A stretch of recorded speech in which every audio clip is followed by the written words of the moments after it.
두 번째 주제로 넘어갈까요? 두 번째 주제는 경제 활성화 방안입니다.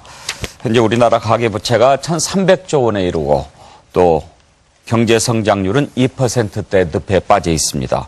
새로운 성장 동력을 어디에서 찾아야 할지, 또 취업난을 겪고 있는 청년들에게는 어떻게 새로운 희망을 갖게 할 수 있을지 비전 제시가 필요한 때입니다. 우선 각 당은 우리 경제에 대한 인식을 어떻게 하고 있는지 들어보고 자유토론으로 이어지겠습니다. 이번에는 더불어민주당 홍익표 의원께서 시작해 주실까요? 네. 경제학의 그 시조라고 할 수 있는 아담 스미스가 이런 얘기를 했습니다. 대다수의 구성원이 빈곤하고 비참한 사회는 절대로 풍요롭고 행복해질 수 없다는 것입니다. 우리 사회의 양극화, 격차 문제는 매우 심각합니다. 우리 사회의 위기의 근원이라고 생각합니다. 더불어민주당과 문재인 후보는 이러한 문제를 해결하는 데 적극 나서도록 하겠습니다. 많은 분들이 어려워합니다. 가계부채가 무려 1,200조를 넘어섰습니다. 경제성장률은 2% 초반대에서 더 이상 성장하지 못하고 있습니다. 많은 청년들이 일자리가 없어서 실직에 그리고 결혼과 취업, 심지어 출산까지 포기하고 있습니다. 이런 구조적인 문제를 해결하지 않는다면 우리 경제는 한치도 앞을 나갈 수 없습니다. 이제 국민성장 시대를 만들어야 됩니다. 정치교체, 정권교체를 통해서 기존의 낙수이론에 기초한 대기업 위주의 수출주도 성장이 아니라 따뜻하고 포용적인 국민성장, 국민의 지갑을 두툼하게 해줄 수 있는 그런 국민성장 시대를 우리는 준비하고 있습니다. 이와 관련해서 우리는 4가지 성장론을 준비하고 있습니다. 첫째, 소득주도 성장입니다. 이를 위해서 노동개혁이 필요합니다. 일자리 나누기, 그리고 최저임금 인상, 그 다음에 동일노동, 동일가치 우리 실현해야 됩니다. 그래서 더 이상 비정규직 문제 이제 반드시 해결을 해야 됩니다. 대기업, 아울러서 동반성장론, 두 번째 우리가 준비하는 것은 동반성장입니다. 대기업과 중소기업이 상생협력하고 중소자영업자와 대형 유통회사가 함께 동반해서 성장할 수 있는 따뜻한 성장, 동반성장론을 우리는 준비하고 있습니다. 재벌기업도 반드시 해내겠습니다. 일자리, 제일 중요한 문제입니다. 일자리가 복지고 일자리가 성장이고 일자리가 대한민국의 미래입니다. 문재인 후보와 반드시 약속했습니다. 일자리 문제를 반드시 해결하고 공공부문에 81만 개 일자리 만들도록 하겠습니다. 일자리 문제를 통해서 대통령이 됐을 때 가장 상황판을 놓고 일자리 문제를 하나하나 꼼꼼하게 챙길 예정입니다. 네 번째는 혁신주도 성장입니다.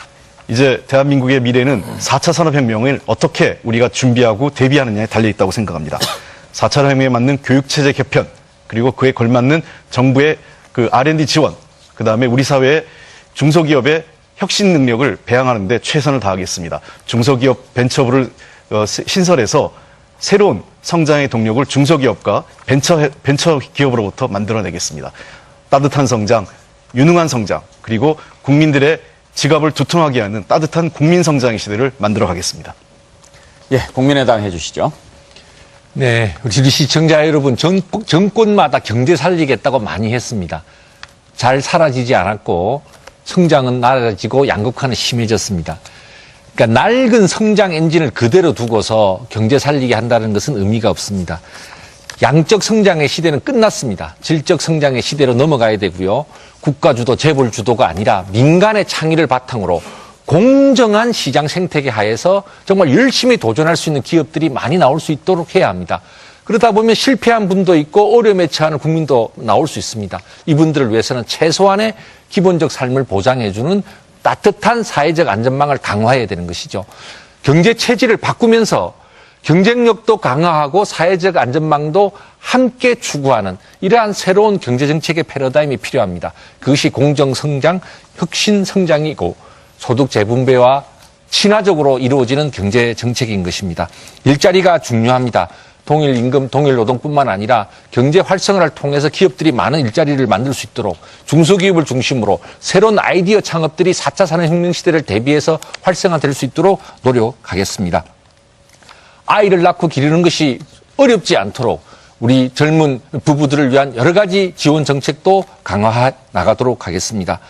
국민 여러분, 경제가 잘 되기 위해서는 기존의 틀을 바꿔야 되는데 그러려면 한 정권, 한 정당이 밀어붙인다고 되는 시대가 아닙니다.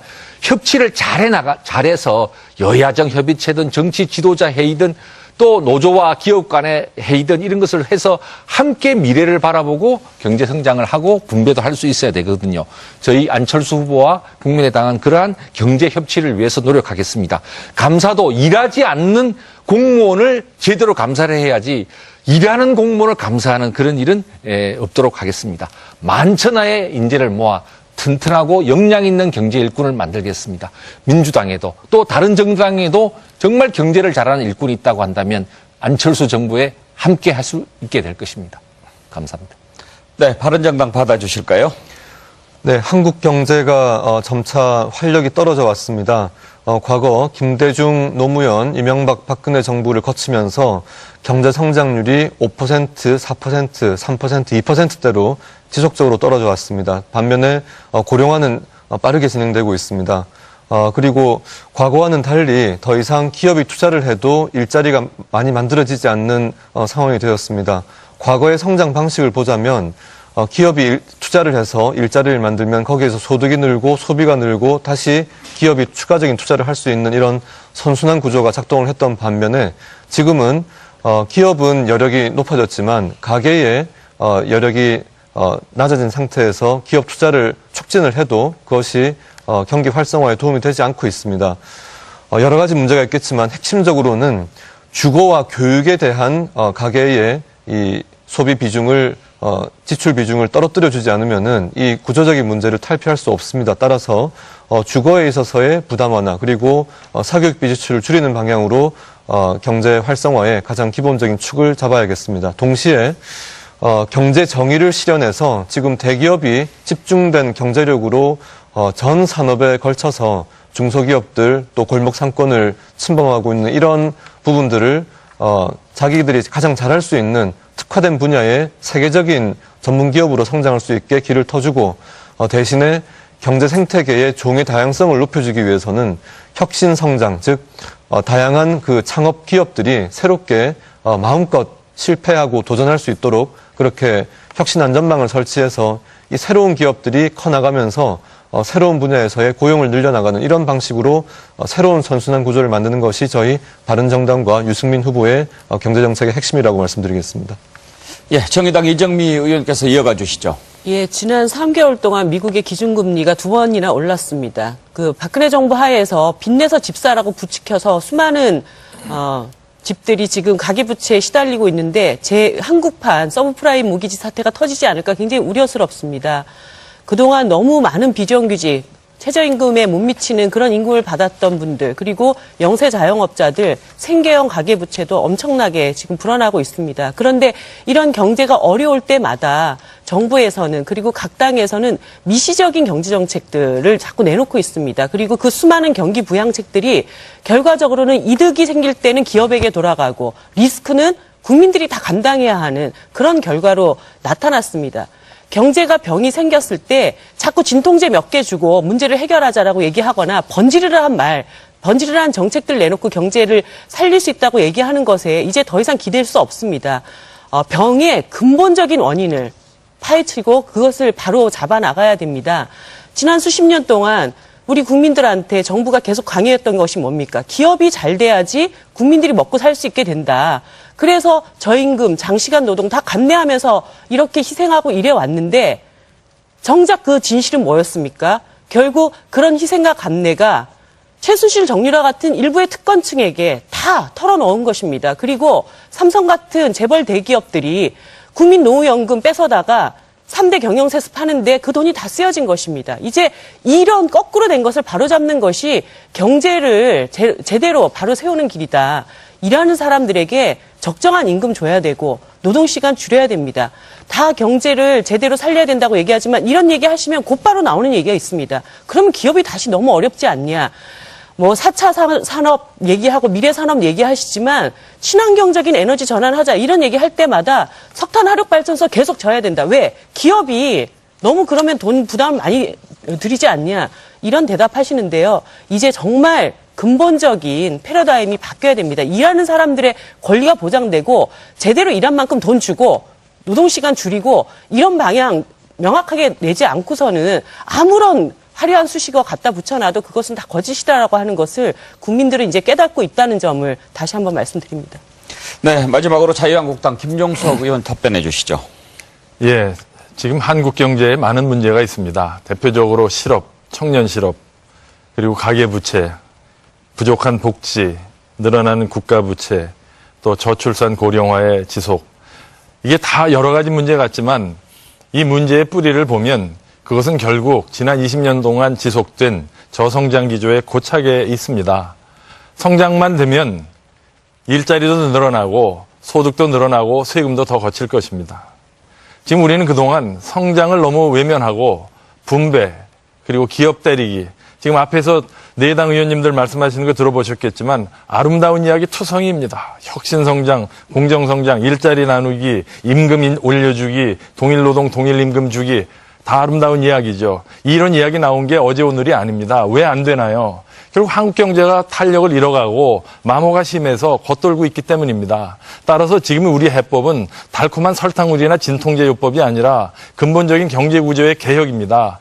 국가 대개조 차원에서 우리 경제구조를 특히 노동개혁, 그리고 공공부문 개혁, 규제개혁, 그리고 정치개혁을 해야, 그리고 재벌개혁을 해야 여기 개혁을 통해서 나온 잉여가 서민에게 돌아가고 그리고 복지 재원으로 쓸 수 있는 것입니다. 그래서 자유한국당은 가장 중심적으로 기업 환경 개선해서 기업에게 자유를 주자. 대기업이나 중소기업 가릴 것 없이 세금 제대로 내고 법을 어기지 않는 한은 일자리 창출하고 소득 창출하는 기회를 최대한 주자. 동시에 서민에게는 기회를 주자. 그래서 의식주, 교육, 의료에서 돈이 없다는 이유만으로 똑똑한 아이가 학교를 못 가고 일하고 싶은 청년이 일할 수 없는 이런 일은 없도록 하자. 그래서 서민 중심 경제로 가자. 잘 살고 큰 기업들은 그냥 놔두면 지들이 알아서 먹고 산다. 국가가 해야 할 일은 서민에게 기회를 서민 경제 중심으로 가야 한다. 그리고 무엇보다도 어느 정당도 이야기하지 않고 있는 점이 있습니다. 지금 성장률이 2%대로 내려와서 이 상태로 가면 머지않아 제로 또는 마이너스 성장의 가능성조차 점쳐지고 있습니다.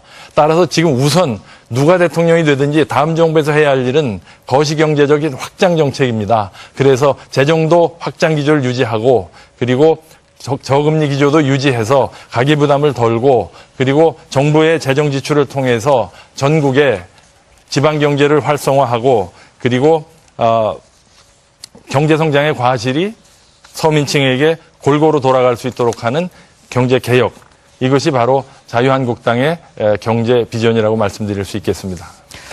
네, 고맙습니다. 경제 현안에 대한 각 당의 인식 그리고 대응 방안에 대해서 말씀을 해 주셨는데요. 이제 두 번째 자유토론으로 들어가도록 하겠습니다. 지금 5분 모두 시간 배분을 잘 해주셔서요. 6분여 정도 남아 있습니다. 이번에는 김성식 의원께서 자유토론을 시작을 해 주실 텐데요. 앞부분에 제가 너무 개입한 느낌이 있습니다. 이번 경제활성화 토론은 정말 자유롭게 한번 토론을 해보시면 좋겠습니다. 제가 가급적 개입하지 않도록 하겠습니다. 듣고 싶은 분을 지명해 주셔도 좋고요. 자연스럽게 답변을 이어가 주셔도 좋겠습니다. 국민의당 김성식 의원부터 시작해 주시죠. 네, 우리 지친 국민의 삶이 다시 꿈꿀 수 있으려면 일자리가 해결돼야 합니다. 너무나 중요한 과제이죠. 1% 정도 GDP가 성장하면 약 6만 개 내지 7만 개 일자리가 늡니다. 그러나 이렇게 성장 이야기만 해가지고는 안 됩니다. 성장 이야기를 안 하는 것도 문제지만 성장하면 다 해결될 거라고 말하는 것도 문제입니다. 지금 50만 명 정도가 새로운 청년들이 사회에 진출하는데요. 대기업이나 공공기관과 같이 좋은 이른바 일자리는 5만 개가 되지 않습니다. 45만 개의 중소기업 일자리와 비정규직 일자리를 더욱 좋게 만들기 위한 정부의 체계적인 노력이 필요합니다. 그래서 저희 안철수 후보는 중소기업 근로자 10만 명에게 중소기업에 취업해서 2년을 근무하면 매월 50만 원씩 소득 보조를 해주어서 중소기업에 가도 저축이 되고 좋은 일자리가 될 수 있도록 5년간 한시적으로 정부 지원을 하자는 제안을 했습니다. 5년간 한시적으로 하자는 것은 5년이 제일 이 청년 실업이 어려운 시기이기 때문입니다. 1년에 약 1조 2천억 원의 예산이 들어간다는 점도 충분히 계산을 해두었습니다. 뿐만 아니라 비정규직은 지금 사회보험도 제대로 들지 못하고 있습니다. 이 사회보험 지원도 확대해서 비정규직도 사회보험을 다 국민연금, 건강보험, 고용보험 다 누릴 수 있도록 해야 하고 임금 격차도 줄여가도록 하겠습니다. 지금 동일노동, 동일임금에 관해서는 우리나라는 이 남녀 고용평등법에만 있습니다. 이 문제를 넘어서 정규직, 비정규직, 중소기업, 대기업에 대해서도 같은 노동에 대해서는 같은 임금을 지급할 수 있도록 법을 만들 생각입니다. 공정임금법을 준비하고자 생각 중에 있습니다. 이 외에도 이러한 민간 경제를 통한 성장, 일자리 만들기가 굉장히 중요한데 지금 우리 민주당의 문재인 후보는 81만 개의 공공부문 일자리 창출을 말하고 있습니다. 묻겠습니다. 81만 개 중 신규 일자리는 몇 개입니까? 이재명 시장은 64만 개가 뻥튀기라고 그랬습니다. 안희정 후보도 민간 일자리가 중요하다고 말했는데 과연 그 민간 일자리 문제는 어떻게 하고자 합니까? 또 21조가 든다고 했는데 5년 동안 한 번 공무원으로 공공부문으로 채용하면 5년만 근무하는 게 아니지 않습니까? 그럼 21조 이상으로 계속해서 돈이 들어가는데 그 문제는 어떻게 할 것입니까? 연금, 사회보험, 수당 등은 그 21조에 포함이 안 됐는데 과연 얼마입니까? 답변해 주시기 바랍니다. 예, 말씀해 주시죠. 예. 네. 일자리 문제가 워낙 시급합니다. 저희들도 일자리 창출이 민간 기업에서 이루어졌으면 좋겠는데 그게 잘 안 됩니다. 지금 지난 이명박 박근혜 정부 9년 동안 시장에 자유시장 경제 맡겨놔서 일자리를 늘지 않았습니다. 그렇기 때문에 이제는 국가의 역할이 매우 중요한 것입니다. 이 공공부문 일자리 저희들은 준비하고 있는 게요. 우선은 지금 OECD 국가하고 비교했을 때 우리 공공부문의 일자리가 OECD 국가의 21%에 비해서 3분의 1 수준인 7% 중후반대에 머물러 있습니다. 3분의 1 수준에 불과하기 때문에 이 부분을 조금 늘린다면 우리는 충분히 일자리가 추가로 81만 개가 나온다고 생각을 합니다. 많은 분들이 공무원 일자리가 는다고 생각하는데요. 이 중에서 실제 공무원 일자리는 17만 개에 불과합니다. 17만 개의 일자리 어떤 거냐? 지금 현재도 부족한 공무원입니다. 일반 우리 서민들에게 갑질하는 공무원이 아니라 국민들을 봉사하고 국민들에게 그 따뜻한 희망을 만들어줄 수 있는 일자리를 만듭니다. 교통, 경찰, 소방, 그 다음에 사회복지 분야에 대한 일자리를 우리가 만들다는 것이고요. 이게 17만 개입니다. 그 다음에 보육, 의료, 요양, 복지 등 공공서비스 일자리가 34만 개가 되고, 그리고 현재 공공부문에서 간접 고용하고 있는 것을 직접 고용으로 바꾸는 게 30만 개 내외입니다. 물론 이 30만 개는 신규가 아니다 이런 얘기하는데 그런 의미로 접근하는 것이 아니라 이것이 간접 고용으로 비정규직에 있던 것을 직접 고용으로 바꾸면서 보다 질 좋은 일자리, 양질의 일자리를 만든다는 의미에서 우리는 새로운 일자리로 만들고 있는 것입니다. 그리고 재원이 21조 필요하다고 하는데 일자리 부분에 박근혜 정부가 무려 72조에 달하는 예산을 퍼부었습니다. 그런데 하나도 일자리가 늘지 않았습니다. 21조는 박근혜 정부가 퍼부은 예산의 3분의 1에 불과한 것입니다. 불필요한 예산 줄이겠습니다. 4대 감사업 같은 거 하지 않겠습니다. 해외 자원개발 같은데 헛돈 쓰지 않겠습니다. 우리는 일자리 늘리는데 투자할 수 있고요. 연간 17조 5조 원에 달하는 일자리 예산 우리가 충분히 만들 수 있고요. 이 예산은 우리가 예산 지출의 그 규모가 매년 한 15원 정도 가량 증가하고 있습니다. 단순 증가 명목상으로. 그래서 그 부분만 잘 활용하고 기존의 예산을 활용한다면 충분하게 예산 마련될 수 있고 우리 충분히 준비하고 계획된 일자리 창출이라는 것을 국민들께서 알아주셨으면 좋겠습니다. 네. 예, 제가 김세현 의원께서 이어서 좀 이야기해 질문 주십시오. 드리겠습니다.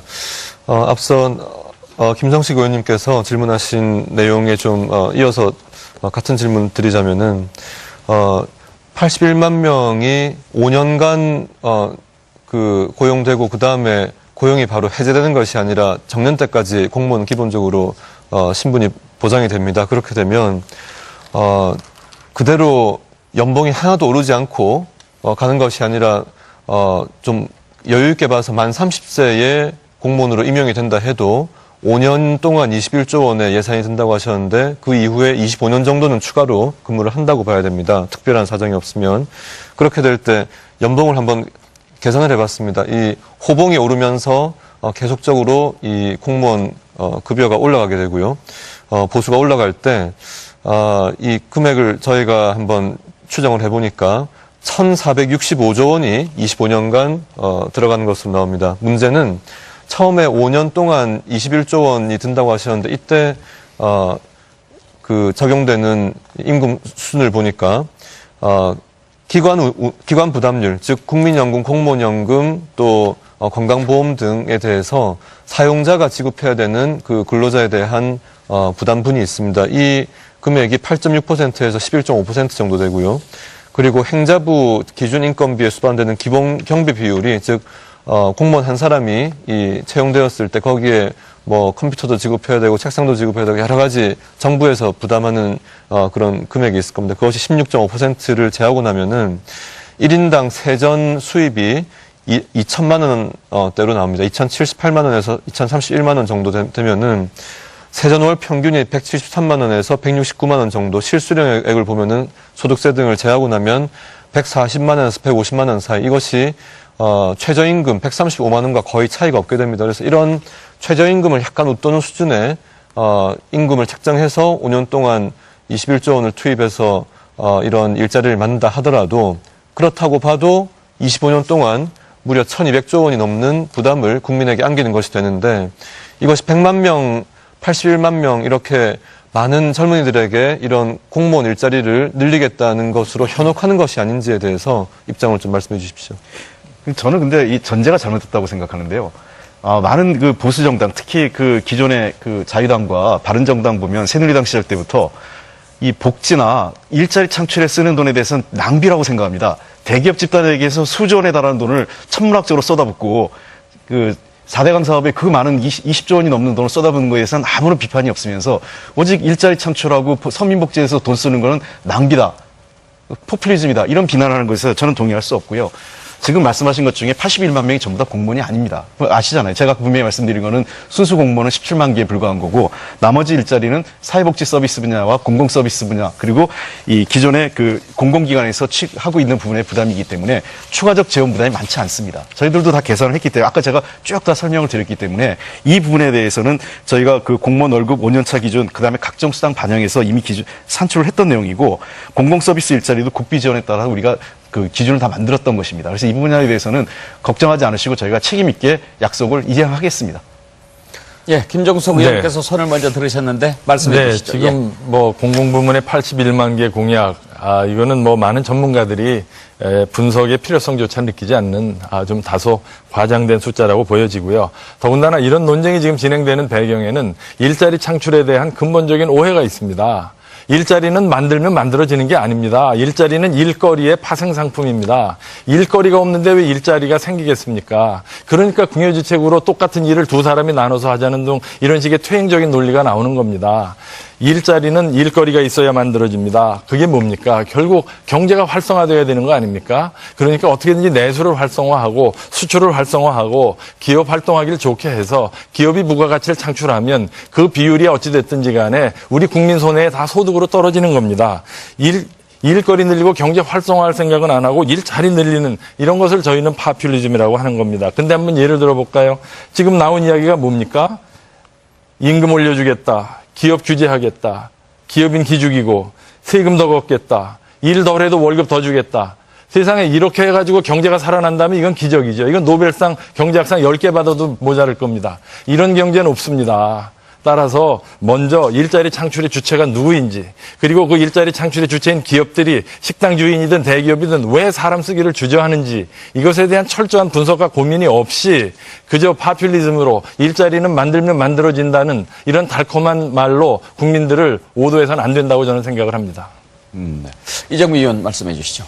예, 지난 10년 동안 임금 안 올리고 비정규직 엄청나게 불어났고요. 기업 규제 다 풀어줬습니다. 아까 하신 말씀대로 그렇게 했는데 도대체 왜 아직도 경제가 안 살아나는 겁니까?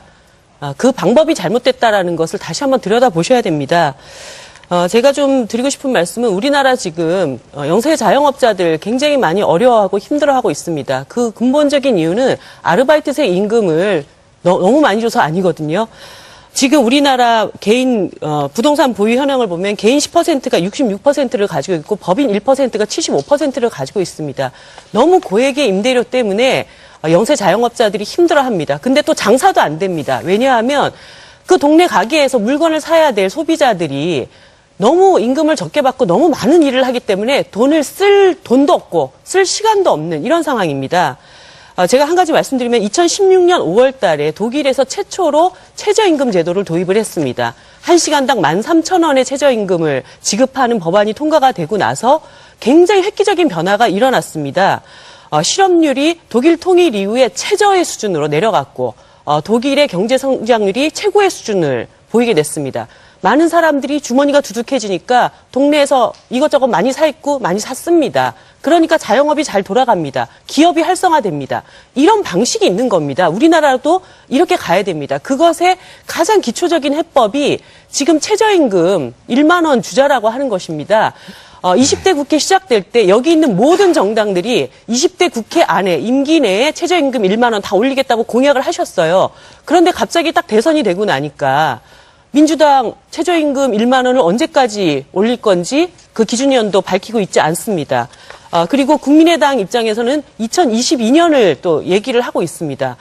최저임금 1만 원이라고 해봐야 고작 한 달 월급 135만 원입니다. 135만 원으로 사람이 정말 이렇게 인간다운 존엄 있는 그런 생활을 할 수 있다라고 여기시는 건지 그거 좀 여쭙고 싶고요. 민주당에게 좀 하나를 더 말씀드리고 싶은 것은 노무현 대통령 돌아가시기 바로 직전에 자서전을 냈습니다. 진보의 미래라는. 제가 그 책을 굉장히 감명 깊게 읽었는데 그 마지막에 이런 말씀이 있습니다. 우리가 진짜 무너진 것은 그 핵심은 노동이다. 아주 중요한 벽이 무너진 것은 노동의 유연성을 그리고 우리가 정리해고를 받아들인 것이다. 이 성찰위에 그 다음 정부가 나가기를 원하는 그런 내용이 있습니다. 그런데 문재인 대통령 후보가 뛰시는 과정에서 저는 정말 제 귀를 의심하는 이런 이야기를 들었습니다. 양양자 최고위원께서 삼성 반도체 피해자들을 지원하는 단체에 대해서 기종노조라고 매도를 했고 그리고 전윤철 전 감사원장 공동선대위원장을 맡으셨댔죠. 악성 노조 때문에 일자리가 안 생긴다. 이런 얘기를 하면서 굉장히 반노동적인 그런 말씀을 하셨습니다. 그리고 얼마 전에 소위 제이노믹스라고 하는 정책을 이제 펼치겠다라고 얘기를 하면서 이 정책의 핵심에 당시 박근혜 대통령 후보 캠프에 있었던 김강두 전 국가미래연구원장이 이 내용을 얘기를 하는데 그것도 참 놀랐습니다. 경제 민주화보다 성장이 우선한다라고 하는 결과적으로는 우리가 수십 년 동안 성장 얘기하면서 경제 민주화를 유보해 왔는데 다시 성장 제일주의의 어떤 내용으로 돌아가는 그런 정책 발표를 보았고요. 또 하나는 지금 이제 캠프 경선이 다 끝나고 나서 각 안희정 지사나 이재명 시장의 정책을 이어받겠다고 했는데 안희정 지사의 경우에는 정규직 양산은 비정규직 양산은 반대하지만 고용 유연화는 찬성한다라는 입장을 갖고 있습니다.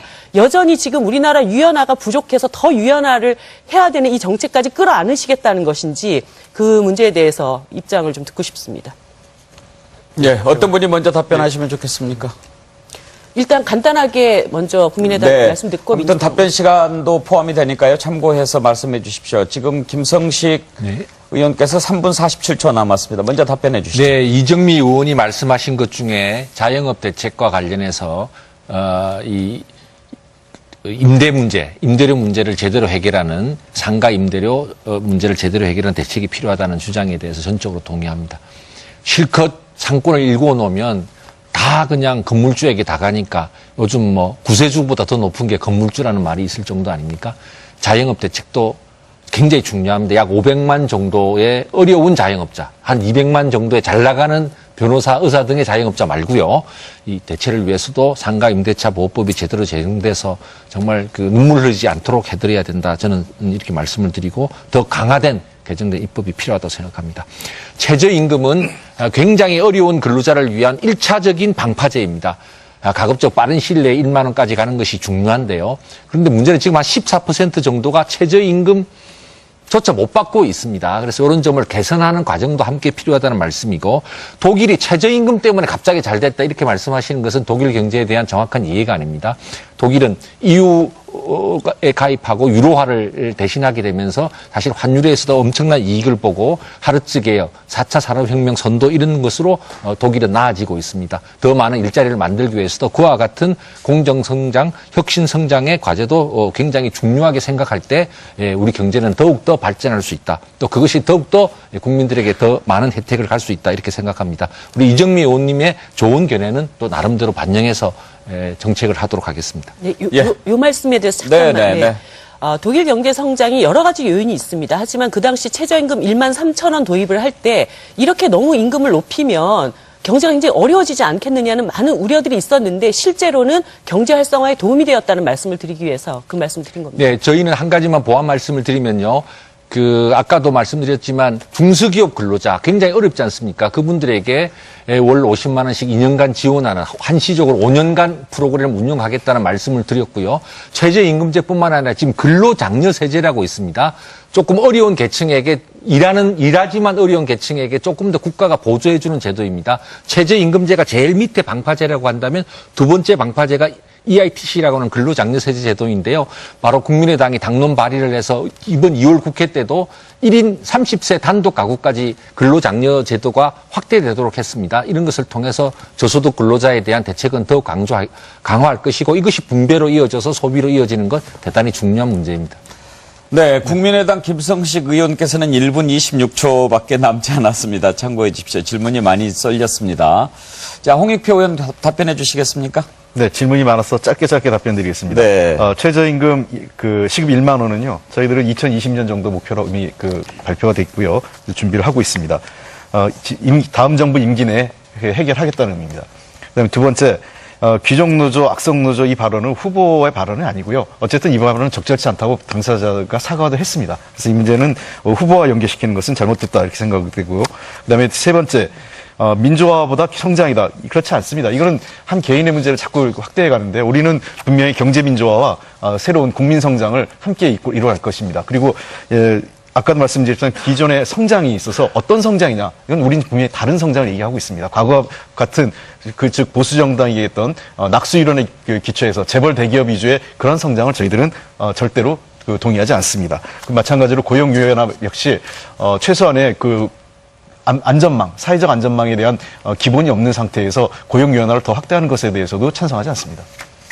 예, 바른정당 김세현 의원님. 예, 아까 제 질문에 대해서 민주당에서 답변 주실 때 공공부문 일자리, 공무원 일자리 늘리는 것이 낭비다 이렇게 제가 이야기한 것처럼 말씀을 하셔서 거기에 대해서 좀 바로잡고 싶은 부분이 있습니다. 공공부문에 있어서 일자리를 늘리는 그것은 잘못된 접근이라는 점을 지적한 겁니다. 그리고 낭비가 아니라 이것은 세금 폭탄으로 국민들 전체에 돌아올 수밖에 없다. 공무원으로 또 공공부문에 채용된 분들은 좋겠지만은 전 국민이 세금 폭탄을 장기적으로 안을 수 있다는 차원에서 말씀을 드린 거고요. 그리고 공공부문에서 일자리를 직접 만들겠다는 것은 시장경제 원리를 제대로 이해하지 못한 데서 출발한 것이라고 보여집니다. 공공부문을 지나치게 비대화한 그리스가 어떻게 결말을 맞았는지를 우리가 잘 지켜보았습니다. 또 세계 주요국 중에서 공공부문의 비중이 가장 높은 편에 속하는 프랑스가 인근에 있는 독일이나 영국에 비해서 경제 활력이 떨어져서 쉽게 회복이 되지 않는 것을 우리는 보고 있습니다. 그런 차원에서 우리가 큰 정부이냐 작은 정부이냐 하는 관점에서 국민들이 어느 길을 택하셔야 되는지 그것이 보수정당이 이야기하는 그런 작은 정부의 이 필요성, 중요성을 다시 한번 말씀드리고자 하고요. 그리고 이 과거 보수 정권에서 왜 경제 활력을 높이지 못했냐는 지적을 하셨는데 그것이 아무리 정부에서 일을 하려고 해도 예를 들어서 제조업의 시대가 이제 저물기 시작하고 서비스업의 시대에 대비를 하기 위해서는 서비스업 안에서 여러 가지 혁신들이 일어날 수 있는 준비를 해야 되는데 이것을 뒷받침하는 법들인 서비스 규제 프리존 특별법이라든가 여러 가지 서비스 산업을 활성화시키기 위한 법들을 모두 다 가로막고 봉쇄한 것이 바로 진보정당들이었습니다. 저는 이 자리에 제대로 된 보수정당은 바른정당밖에 없다고 생각을 합니다.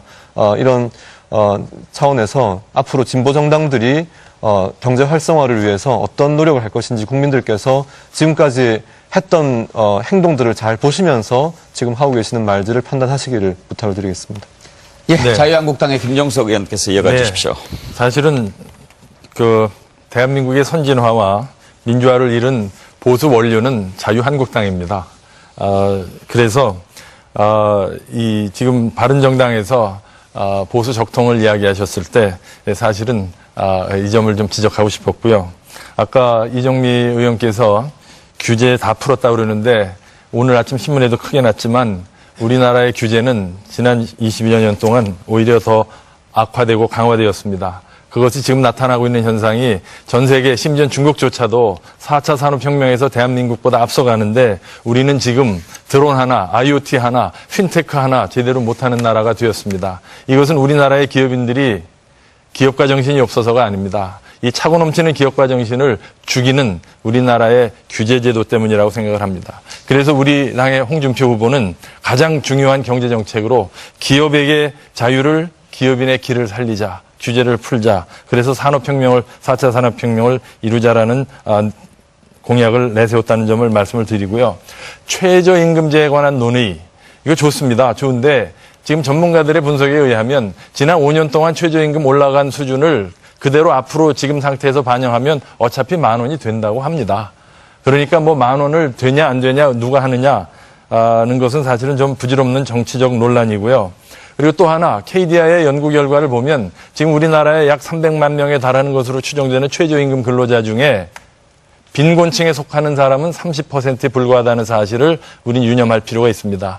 최저임금을 무한대로 올려서 빈곤을 해소할 수 있다면 왜 안 하겠습니까? 그것은 지금 최저임금 인상은 빈곤 해소와는 무관한 정책이라는 점을 말씀드리고, 그러면 한국당은 대안이 뭐냐? 바로 우리는 가구별 빈곤 해소, 가구별 기본소득 제도를 저희는 제안하고 있습니다. 앞에서 김성식 의원께서 EITC라는 말씀하셨는데 쉽게 말하면 일하는 근로자가 최소한의 생계 수준에 못 달하지 못하는 임금을 받으면 그 차이를 일정 부분 국가가 보전해주는 제도입니다. 근로의욕을 장려하고 그리고 이것을 통해서 최저 생계비를 보장해주는데 한국당에서 그동안 분석해보니까 영유아는 보조금이 있고요. 초중등생에게 보조금이 있고요. 청년들에게 취업지원금이 가고 있고요. 노인에게 65세 이상 기초연금 나가고 있고요.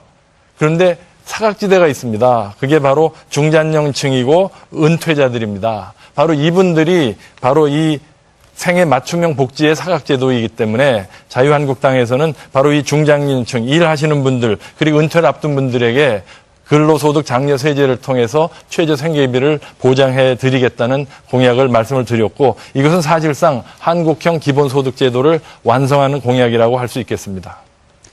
네, 경제 활성화 분야에 대한 각 당의 입장을 가지고 토론을 벌이고 있는데요. 이제 아마 한 번씩밖에 말씀할 기회가 없을 것 같습니다. 참고로 남은 시간을 좀 알려드릴까요? 김세연 의원님이 1분 50초, 이정미 의원님이 2분 41초, 김종석 의원님이 1분 48초, 홍익표 의원님이 2분 19초, 그리고 김성식 의원님이 1분 26초가 남았습니다. 자, 가계부채도 있고요. 정규직, 비정규직 격차 해소 문제도 있고요. 일자리 창출 방안 등 여러 가지 경제 활성화와 관련된 내용들이 많이 나오고 있습니다. 자, 이번에는 홍익표 의원께서 시작해 주실까요? 예. 김세현 의원님께 질문 드리겠는데, 아까 시장 경제 얘기하시면서 그 작은 정부, 큰 정부 얘기하셨는데, 저는 이런 틀이 좀 낡은 틀이라고 생각을 해요. 지금 불황을 끝내기 위해서 그나마 그 경제 활성화의 여력이 있는 게 정부의 재정을 어떻게 활용할 건가 하는 것이 매우 중요한 새로운 자본주의 대안으로서 얘기되는데, 정부 역할 분야에 대해서 김 의원님께서는 어떤 고민을 하고 계신지, 바른당에서 어떤 생각을 갖고 있는지 궁금하고요. 아까 서비스 발전법이 야당이 발목 잡았다고 그러는데, 실제로 이게 국감 과정에서 드러나고 최근에 최순실 게이트 드러났지만 이게 최순실법이에요. 차병원에 대한 특혜가 핵심이었습니다. 의료 민영화 자유화가 핵심이 이게 차병원과 관련된 부분이 있었기 때문에 바로 이 부분에 대해서도 저는 그 바른당 입장을 좀 듣고 싶어요. 그다음에 우리 김종석 의원님께는 여전히 규제 하나 얘기하시는데, 그럼 그러니까 규제 하나가 기존의 줄푸세, 소위 얘기해서 규제는 뭐 풀고 세금은 낮추고 이러한 기조를 계속 가지고 있는지, 그러니까 여전히 재벌 중심의 성장 기조를 유지하고자 하는 것인지 묻고 싶은데, 아울러서 이와 덧붙여서 최근에 불법 행위와 관련된 정경련을 어떻게 하실 겁니까? 자유당 입장에서는. 그다음에 두 번째는 대기업들이나 이런 기업 집단에게 책임을 묻기 위한 징벌적 배상 제도에 대한 입장을 듣고 싶습니다. 예, 김세연 의원께 먼저 질문 드렸죠? 예.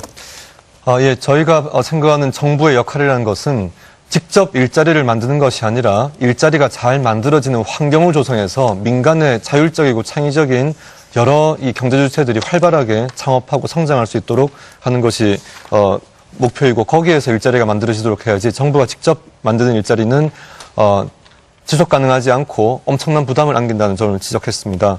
그리고 그 최순실 차병원 말씀하셨는데, 저희 바른정당이 그 박근혜 대통령의 탄핵을 주도해서 그것을 관철시키는데 핵심적인 역할을 한 사람들입니다. 그래서 이런 부분을 저희에게 연계시키시는 것은 좀 온당치 않은 지적이라고 생각을 하고요. 그리고 특정 사업자를 위한 것이 아니라 이것이 서비스 전반에 대한 혁신을 촉진하기 위한 그런 방법이 필요하다는 것을 강조해서 말씀드렸습니다. 가계부채 해결을 위해서는 지금 여러 가지 정책적인 수단들이 있겠지만 저희가 검토하고 있는 것은 유승민 후보가 이야기한 한국판 양적 완화, 즉 주택담보 채권들을 인수하는 방식으로 해서 좀 더 많은 유동성을 공급해서 이러한 주택 문제를 해결하는데 여러 가지 방법을 강구하고 있다는 말씀드리겠습니다. 네. 예, 김정석 의원님. 네. 지금 규제개혁, 줄푸세, 저는 그 정신은 계속 유지되어야 한다고 생각을 합니다. 기업에게 자유를 줘야 소득을 창출하고 일자리를 창출하는 거 아니겠습니까? 지금 규제로 인해서 부담을 느끼는 것은 대기업들이 아닙니다. 오히려 중소 자영업자들이고 중견기업들입니다. 대한민국에서 사업을 해보거나 건축을 하나 해본 사람들은 구청이나 관청에 가서 얼마나 시달리는지 잘 아시지 않습니까? 그래서 규제개혁이라는 것은 정책 목표를 훼손하자는 것이 아닙니다. 그 정책 목표를 달성하는 수단이 적정한가? 규제가 강할수록 부패가 강하다는 것은 고금동서의 진리입니다. 전경련에 관해서 말씀하셨습니다. 전경련은 정부 돈이 1원도 들어가지 않는 순수 민간 임의단체입니다. 향후회나 동창회하고 똑같은 겁니다. 이거를 왜 정치 권력이 해산해라 마라 이야기합니까? 이것은 대한민국 헌법에 있는 집회 결사의 자유를 정면으로 위배하는 올바르지 않은 것입니다. 회원들이 판단할 것이고 제가 알기로는 개혁을 했고 상당히 위축된 것으로 알고 있습니다. 정치권은 여기에 대해서는 더 이상 관여해서는 안 된다고 저는 생각을 합니다. 한 가지만 질문을 드리겠습니다. 문재인 후보의 민주당 공약에 공무원의 정치 참여를 허용하고 공공부문의 성과주의를 폐지하고 교사와 공무원 노조에 대한 지지를 천명하셨습니다. 이것은 공무원의 철밥통을 대변하고 민노총과 전교조의 옹호자가 돼서 좌파 기득권을 더 공고하게 하는 거 아닙니까? 답변 부탁드리겠습니다. 네. 징벌적 배상 답변 안 하셨습니다. 징벌적 배상은 3배 이내에서 하는 것은 적절하다고 생각합니다. 답변해 주시죠.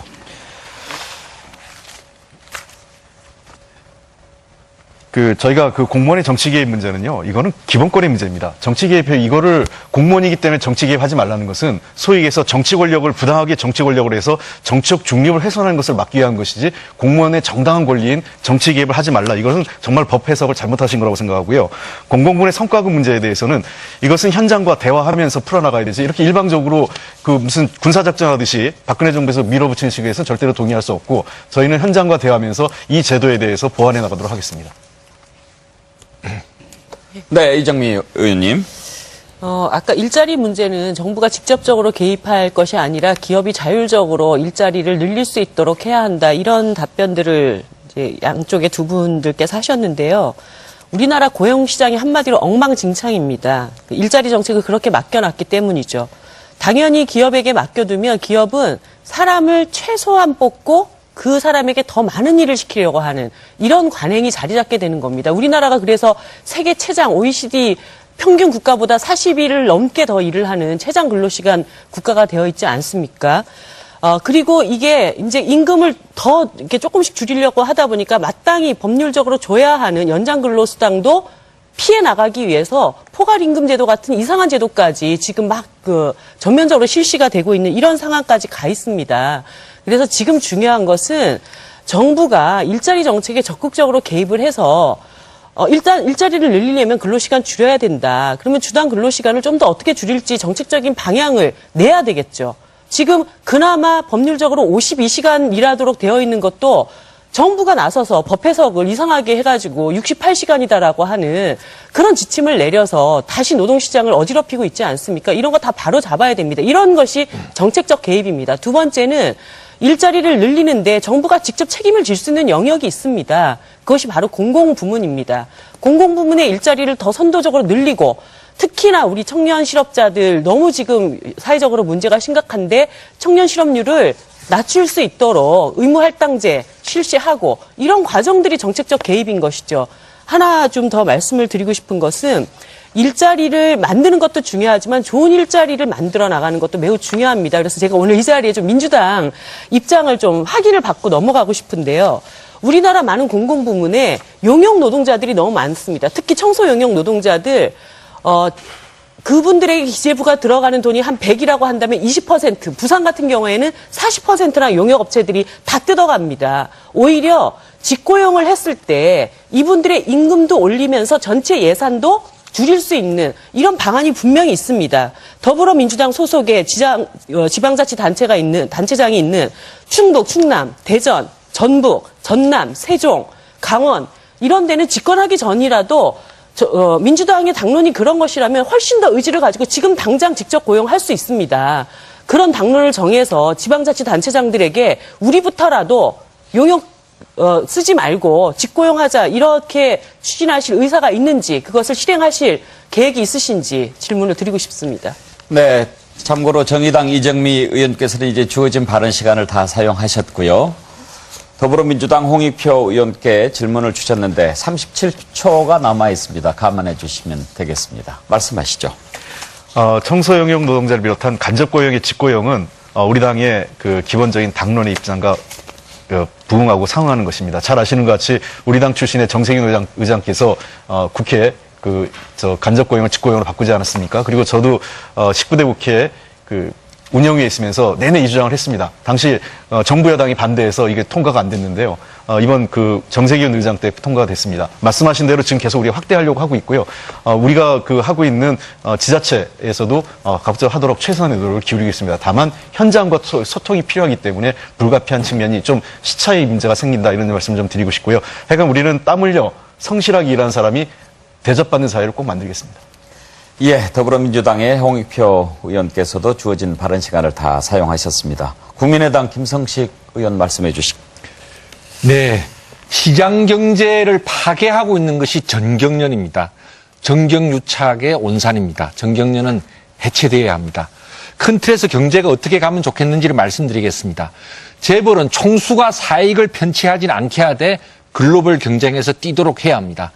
중소기업, 더 이상 대기업의 이 하청 기업 쥐어짜기에 눈물 흘리지 않도록 내부 고발자 제도나 납품 협의회 같은 것을 구성해서 제대로 제값 받을 수 있도록 하겠습니다. 자영업, 특히 임대차 보호법 개정에서 물가 상승률 범위에 넘지 않는 그런 임대료 내에서 열심히 장사하면 잘 살 수 있도록 만들어 보겠습니다. 중소기업 근로자 소득이 너무 낮습니다. 소득 지원해서 점차 좋은 일자리로 만들어 나가겠습니다. 비정규직 차별 방지해야 합니다. 그래서 비정규직 써봐야 별 이익이 없다는 기업주의 인식이 들 정도로 철저하게 근로 감독하고 필요하면 법도 만들어 가야 합니다. 동일 임금, 동일 노동, 공정임금법을 통해서 반드시 분배 개선이 이루어지도록 해야 합니다. 복지는 아이를 키우고 기르는데 또 교육비가 적게 들도록 투자가 돼야 되고 어르신들의 기초연금은 빈곤한 어르신들에게 조금 더 지원하는 방식으로 해서 노후도 보장해야 합니다. 더 중요한 것은 4차 산업혁명 시대를 준비하는 것이겠죠. 안철수 후보가 바로 그 4차 산업혁명 시대를 가장 잘 준비할 수 있는 후보입니다. 네, 세 분은 다 발언 시간을 쓰셨고요. 바른정당의 김세연 의원, 자유한국당의 김종석 의원께서 시간이 좀 남았는데 말씀할 기회를 드릴까요? 김세연 의원께서 말씀해 주시죠. 네, 깨끗한 보수, 따뜻한 보수 바른정당의 유승민 후보가 이런 약속을 했었습니다. 첫 번째, 꼭 필요한 경우가 아니면 비정규직 채용을 하지 않도록 특히 대기업, 공기업, 공공기관, 금융기업 등 여러 개 있는 곳에는 그렇게 채용을 하지 않도록 하겠습니다. 비정규직 사용 총량제를 도입을 하고요. 차별 시정 비교 대상에서 동일 노동의 범위를 확대해서 사소한 차이를 가지고 다른 직무로 분리하는 것을 막도록 하겠습니다. 위험의 외주화를 막기 위해서 간접 고용 시 원청 사업주를 공동 사용자로 즉 함께 안전에 대한 책임을 질 수 있도록 하는 그런 약속을 한 바가 있습니다. 네, 감사합니다. 자유한국당 김종석 의원 21초 남으셨네요. 네, 감사합니다. 재벌 개혁 해야죠. 재벌의 황제 경영, 지배력 지위 남용, 그리고 횡령 배임, 탈세 같은 잘못된 행태는 철저하게 적발 처벌해야 합니다. 그러나 지금 우리나라는 기업이 커질수록 규제가 강화됩니다. 중소기업은 보호일변도, 중견기업이 되는 순간 규제가 강해지고 대기업이 되는 순간 규제가 더 커집니다. 이런 풍토화에서는 기업이 성장할 수가 없습니다. 경제민주화가 제대로 효과를 내려면 재벌개혁뿐 아니라 또 다른 경제 권력인 대형 귀족노조와 철밥통 공공노조도 같이 개혁해야 한다고 생각을 합니다. 네, 고맙습니다. 외교안보와 대북정책에 이어서 경제 활성화 방안을 놓고 토론했습니다. 3개월 동안 미국의 기준금리가 2번이나 올랐습니다. 그 박근혜 정부 하에서 빚내서 집사라고 부추겨서 수많은 집들이 지금 가계부채에 시달리고 있는데 한국판 서브프라임 모기지 사태가 터지지 않을까 굉장히 우려스럽습니다. 그동안 너무 많은 비정규직, 최저임금에 못 미치는 그런 임금을 받았던 분들, 그리고 영세 자영업자들 생계형 가계부채도 엄청나게 지금 불어나고 있습니다. 그런데 이런 경제가 어려울 때마다 정부에서는, 그리고 각 당에서는 미시적인 경제정책들을 자꾸 내놓고 있습니다. 그리고 그 수많은 경기 부양책들이 결과적으로는 이득이 생길 때는 기업에게 돌아가고 리스크는 국민들이 다 감당해야 하는 그런 결과로 나타났습니다. 경제가 병이 생겼을 때 자꾸 진통제 몇 개 주고 문제를 해결하자라고 얘기하거나 번지르르한 정책들 내놓고 경제를 살릴 수 있다고 얘기하는 것에 이제 더 이상 기댈 수 없습니다. 병의 근본적인 원인을 파헤치고 그것을 바로 잡아나가야 됩니다. 지난 수십 년 동안 우리 국민들한테 정부가 계속 강요했던 것이 뭡니까? 기업이 잘 돼야지 국민들이 먹고 살 수 있게 된다. 그래서 저임금, 장시간 노동 다 감내하면서 이렇게 희생하고 이래 왔는데 정작 그 진실은 뭐였습니까? 결국 그런 희생과 감내가 최순실 정유라 같은 일부의 특권층에게 다 털어놓은 것입니다. 그리고 삼성 같은 재벌 대기업들이 국민 노후연금 뺏어다가 3대 경영세습 하는데 그 돈이 다 쓰여진 것입니다. 이제 이런 거꾸로 된 것을 바로잡는 것이 경제를 제대로 바로 세우는 길이다. 일하는 사람들에게 적정한 임금 줘야 되고 노동시간 줄여야 됩니다. 다 경제를 제대로 살려야 된다고 얘기하지만 이런 얘기 하시면 곧바로 나오는 얘기가 있습니다. 그러면 기업이 다시 너무 어렵지 않냐. 4차 산업 얘기하고 미래산업 얘기하시지만 친환경적인 에너지 전환하자 이런 얘기할 때마다 석탄 화력발전소 계속 져야 된다. 왜? 기업이 너무 그러면 돈 부담 많이 들이지 않냐. 이런 대답하시는데요. 이제 정말 근본적인 패러다임이 바뀌어야 됩니다. 일하는 사람들의 권리가 보장되고 제대로 일한 만큼 돈 주고 노동시간 줄이고 이런 방향 명확하게 내지 않고서는 아무런 화려한 수식어 갖다 붙여놔도 그것은 다 거짓이다라고 하는 것을 국민들은 이제 깨닫고 있다는 점을 다시 한번 말씀드립니다. 네, 마지막으로 자유한국당 김종석 의원 답변해 주시죠. 예, 지금 한국 경제에 많은 문제가 있습니다. 대표적으로 실업, 청년 실업, 그리고 가계부채, 부족한 복지, 늘어나는 국가부채, 또 저출산 고령화의 지속. 이게 다 여러 가지 문제 같지만 이 문제의 뿌리를 보면 그것은 결국 지난 20년 동안 지속된 저성장 기조의 고착에 있습니다. 성장만 되면 일자리도 늘어나고 소득도 늘어나고 세금도 더 거칠 것입니다.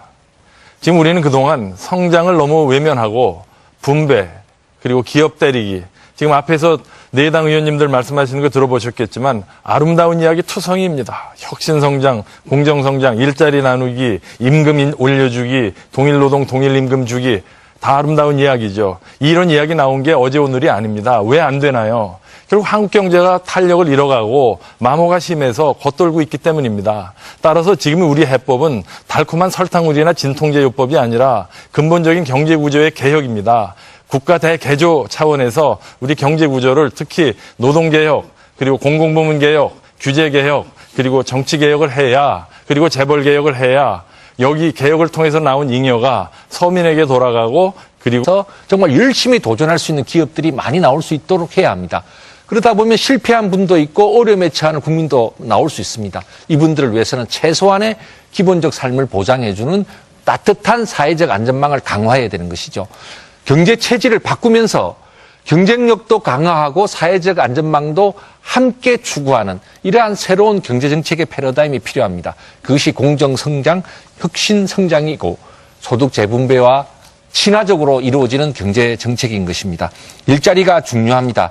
동일 임금, 동일 노동뿐만 아니라 경제 활성화를 통해서 기업들이 많은 일자리를 만들 수 있도록 중소기업을 중심으로 새로운 아이디어 창업들이 4차 산업혁명 시대를 대비해서 활성화될 수 있도록 노력하겠습니다.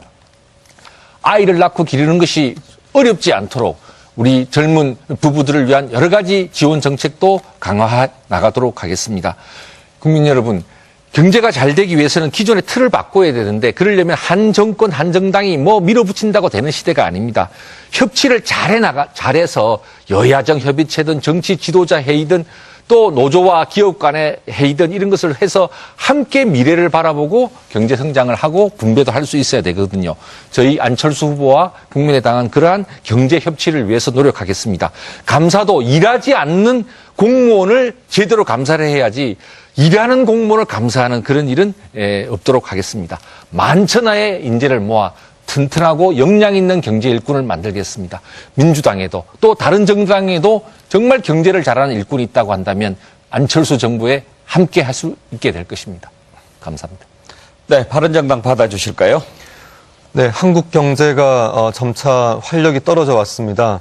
과거 김대중, 노무현, 이명박, 박근혜 정부를 거치면서 경제 성장률이 5%, 4%, 3%, 2%대로 지속적으로 떨어져 왔습니다. 반면에 고령화는 빠르게 진행되고 있습니다. 그리고 과거와는 달리 더 이상 기업이 투자를 해도 일자리가 많이 만들어지지 않는 상황이 되었습니다. 과거의 성장 방식을 보자면 기업이 투자를 해서 일자리를 만들면 거기에서 소득이 늘고 소비가 늘고 다시 기업이 추가적인 투자를 할 수 있는 이런 선순환 구조가 작동을 했던 반면에 지금은 기업은 여력이 높아졌지만 가계의 여력이 낮아진 상태에서 기업 투자를 촉진을 해도 그것이 경기 활성화에 도움이 되지 않고 있습니다.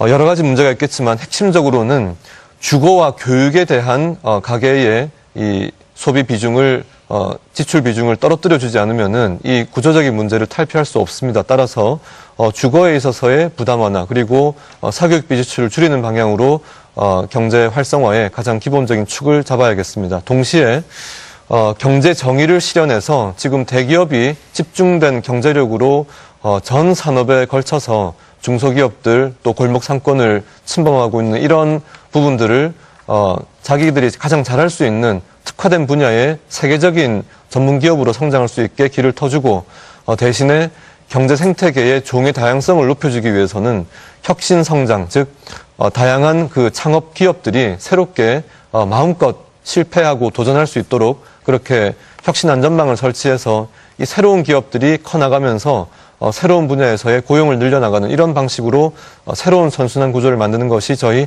바른정당과 유승민 후보의 경제정책의 핵심이라고 말씀드리겠습니다. 예, 정의당 이정미 의원께서 이어가 주시죠. 예, 지난 3. 두 번째 주제로 넘어갈까요? 두 번째 주제는 경제 활성화 방안입니다.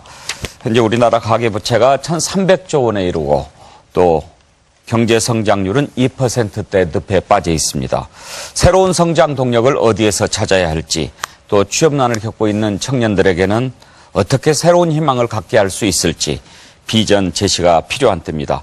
우선 각 당은 우리 경제에 대한 인식을 어떻게 하고 있는지 들어보고 자유토론으로 이어지겠습니다. 이번에는 더불어민주당 홍익표 의원께서 시작해 주실까요? 네.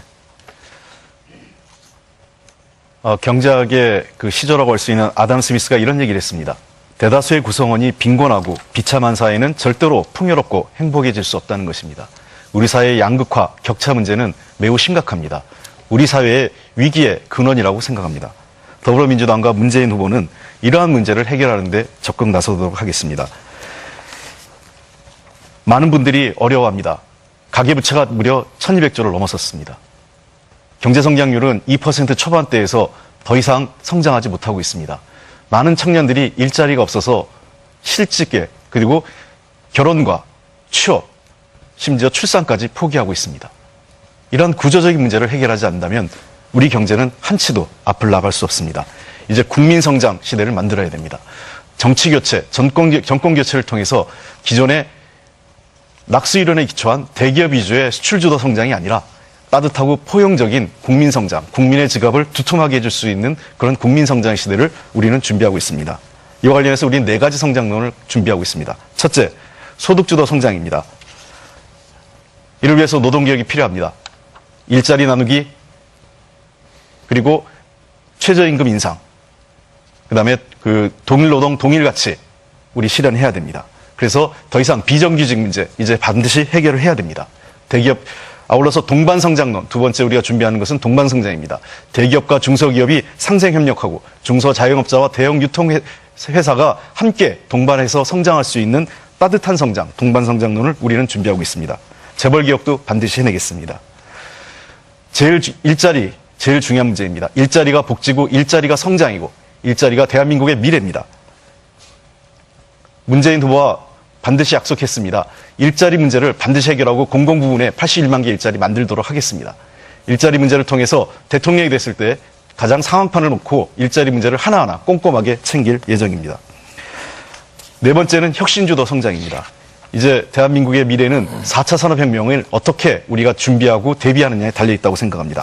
4차 산업혁명에 맞는 교육체제 개편, 그리고 그에 걸맞는 정부의 그 R&D 지원, 그 다음에 우리 사회의 중소기업의 혁신 능력을 배양하는 데 최선을 다하겠습니다. 중소기업 벤처부를 신설해서 새로운 성장의 동력을 중소기업과 벤처 기업으로부터 만들어내겠습니다. 따뜻한 성장, 유능한 성장, 그리고 국민들의 지갑을 두툼하게 하는 따뜻한 국민 성장의 시대를 만들어 가겠습니다. 예, 국민의당 해주시죠. 네, 우리 시청자 여러분, 정권마다 경제 살리겠다고 많이 했습니다. 잘 사라지지 않았고 성장은 낮아지고 양극화는 심해졌습니다.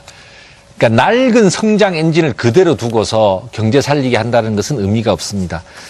양적 성장의 시대는 끝났습니다. 질적 성장의 시대로 넘어가야 되고요.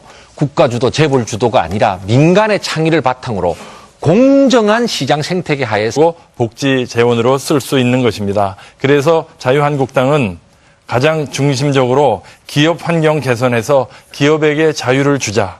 대기업이나 중소기업 가릴 것 없이 세금 제대로 내고 법을 어기지 않는 한은 일자리 창출하고 소득 창출하는 기회를 최대한 주자. 동시에 서민에게는 기회를 주자.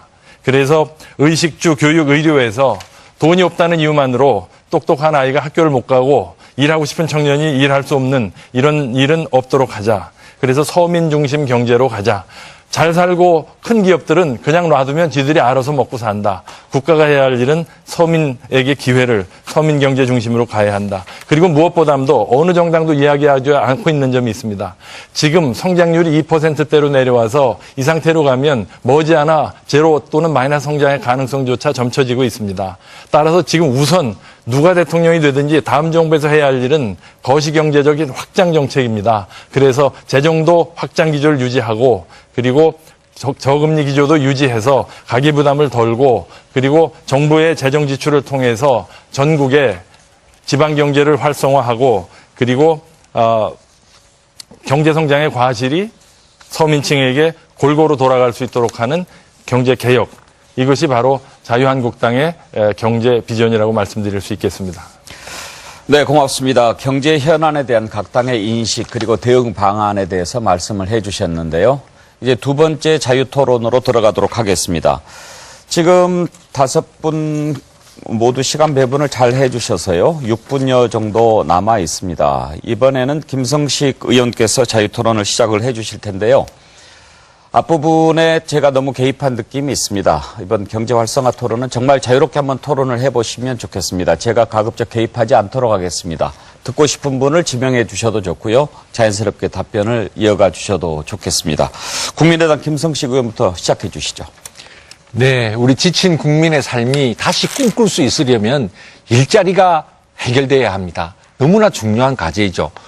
1% 정도 GDP가 성장하면 약 6만 개 내지 7만 개 일자리가 늡니다. 그러나 이렇게 성장 이야기만 해가지고는 안 됩니다. 성장 이야기를 안 하는 것도 문제지만 성장하면 다 해결될 거라고 말하는 것도 문제입니다. 지금 50만 명 정도가 새로운 청년들이 사회에 진출하는데요. 대기업이나 공공기관과 같이 좋은 이른바 일자리는 5만 개가 되지 않습니다. 45만 개의 중소기업 일자리와 비정규직 일자리를 더욱 좋게 만들기 위한 정부의 체계적인 노력이 필요합니다. 그래서 저희 안철수 후보는 중소기업 근로자 10만 명에게 중소기업에 취업해서 2년을 근무하면 매월 50만 원씩 소득 보조를 해주어서 중소기업에 가도 저축이 되고 좋은 일자리가 될 수 있도록 5년간 한시적으로 정부 지원을 하자는 제안을 했습니다. 5년간 한시적으로 하자는 것은 5년이 제일 이 청년 실업이 어려운 시기이기 때문입니다. 1년에 약 1조 2천억 원의 예산이 들어간다는 점도 충분히 계산을 해두었습니다. 뿐만 아니라 비정규직은 지금 사회보험도 제대로 들지 못하고 있습니다. 이 사회보험 지원도 확대해서 비정규직도 사회보험을 다 국민연금, 건강보험, 고용보험 다 누릴 수 있도록 해야 하고 임금 격차도 줄여가도록 하겠습니다. 지금 동일노동, 동일임금에 관해서는 우리나라는 이 남녀 고용평등법에만 있습니다. 이 문제를 넘어서 정규직, 비정규직, 중소기업, 대기업에 대해서도 같은 노동에 대해서는 같은 임금을 지급할 수 있도록 법을 만들 생각입니다. 공정임금법을 준비하고자 생각 중에 있습니다. 이 외에도 이러한 민간 경제를 통한 성장, 일자리 만들기가 굉장히 중요한데 지금 우리 민주당의 문재인 후보는 81만 개의 공공부문 일자리 창출을 말하고 있습니다. 묻겠습니다. 81만 개 중 신규 일자리는 몇 개입니까? 이재명 시장은 64만 개가 뻥튀기라고 그랬습니다. 안희정 후보도 민간 일자리가 중요하다고 말했는데 과연 그 민간 일자리 문제는 어떻게 하고자 합니까? 또 21조가 든다고 했는데 5년 동안 한 번 공무원으로 공공부문으로 채용하면 5년만 근무하는 게 아니지 않습니까? 그럼 21조 이상으로 계속해서 돈이 들어가는데 그 문제는 어떻게 할 것입니까? 연금, 사회보험, 수당 등은 그 21조에 포함이 안 됐는데 과연 얼마입니까? 답변해 주시기 바랍니다. 예, 말씀해 주시죠. 예. 네. 일자리 문제가 워낙 시급합니다. 저희들도 일자리 창출이 민간 기업에서 이루어졌으면 좋겠는데 그게 잘 안 됩니다. 지금 지난 이명박 박근혜 정부 9년 동안 시장에 자유시장 경제 맡겨놔서 일자리를 늘지 않았습니다. 그렇기 때문에 이제는 국가의 역할이 매우 중요한 것입니다. 이 공공부문 일자리 저희들은 준비하고 있는 게요. 우선은 지금 OECD 국가하고 비교했을 때 우리 공공부문의 일자리가 OECD 국가의 21%에 비해서 3분의 1 수준인 7% 중후반대에 머물러 있습니다. 3분의 1 수준에 불과하기 때문에 이 부분을 조금 늘린다면 우리는 충분히 일자리가 추가로 81만 개가 나온다고 생각을 합니다. 많은 분들이 공무원 일자리가 는다고 생각하는데요.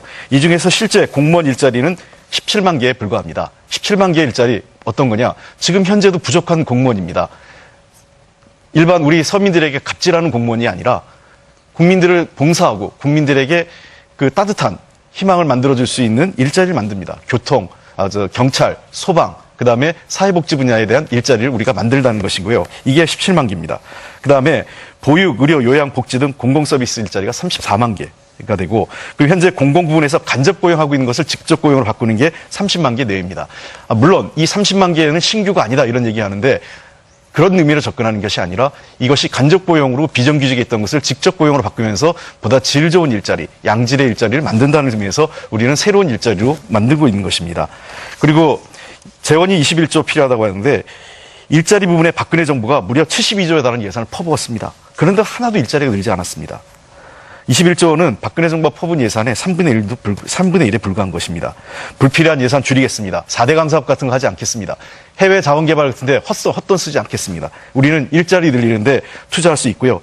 연간 17조 5조 원에 달하는 일자리 예산 우리가 충분히 만들 수 있고요. 이 예산은 우리가 예산 지출의 그 규모가 매년 한 15원 정도 가량 증가하고 있습니다. 단순 증가 명목상으로. 그래서 그 부분만 잘 활용하고 기존의 예산을 활용한다면 충분하게 예산 마련될 수 있고 우리 충분히 준비하고 계획된 일자리 창출이라는 것을 국민들께서 알아주셨으면 좋겠습니다.